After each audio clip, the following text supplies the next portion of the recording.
আসসালামু আলাইকুম। আমরা আজকে আপনাদের আমাদের গ্রামটা ঘুরে দেখাবো। আর আমার সাথে থাকবে, তোর নাম কি? সিফাতুল্লাহ মোহাম্মদ। সিফাতুল্লাহ। চলো তাহলে যাওয়া যাক। আপনারা দেখতে পাচ্ছেন যে পুরো পাহাড়ি মাটির মতো লাল মাটি, আর সামনে একটা নদী রয়েছে। আমরা এটাকে জিনাই নদী নামে চিনি। আপনাদের হচ্ছে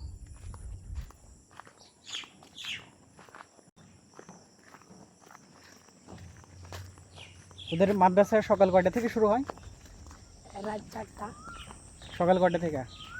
সকাল 6টা থেকে 9টা পর্যন্ত। রাত 9টা? না, সকাল সকাল 9টা থেকে সকাল 9টা মানে 6টা থেকে সকাল 9টা পর্যন্ত। আচ্ছা, এর মধ্যে বিরতি নাই? এর মধ্যে খাওয়া দাওয়া করে ঘুমানি ছুটি, তারপরে 12টার সময় দেখা যায় গোসল করে আবার ক্লাসে চলে ক্লাসে বসে। আর আমাদের গ্রামটা মূলত ছবি ঘেরা মায়া ঘেরা। আপনারা অবহমান কাল ধরে বাঙালির বাংলাদেশের যে গ্রামীণ চিত্র আপনাদের কল্পনায় ভেসে ওঠে, গ্রাম বা প্রকৃতি এইসব শুনলে আমরা এরকম একটা গ্রামেই বাস করি। তো মনে হয় আমার কাছে যে পৃথিবীর সবচেয়ে সুন্দর গ্রামে আমরা থাকি। আমরা জীবনানন্দ দাশের কবিতায় যে গ্রামের প্রতিচ্ছবির বর্ণনা পাই, আমার কাছে মনে হয় জীবনানন্দ দাশ এই গ্রামটাতেই এই গ্রামটাকে কল্পনা করেই তিনি কবিতা লিখেছেন। একটা আদর্শ গ্রাম বলা চলে।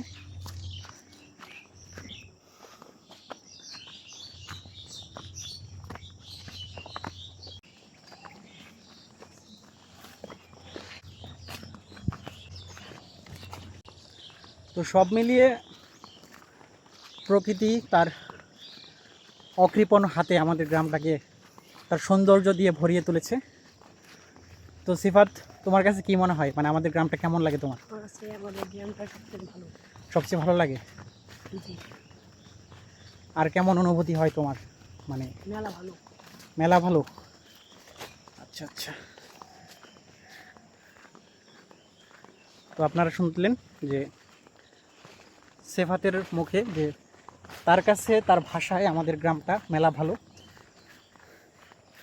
মেলা বলতে অনেক, আমাদের জামালপুরে আঞ্চলিক ভাষায় অনেক বা প্রচুর বোঝাইতে মেলা বলা হয়। আমাদের গ্রামটা মেলা ভালো, বুঝলেন? একপাশে নদী আর একপাশে হচ্ছে ফসলের মাঠ, বিস্তৃত ফসলের মাঠ। সব মিলিয়ে প্রকৃতি তার অপরূপ সাজে সজ্জিত করেছে আমাদের গ্রামটাকে। আমার নিজের গ্রাম বলে একটু বাড়িয়ে বলছি না। এই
ক্যামেরাটা এসে ধরিস।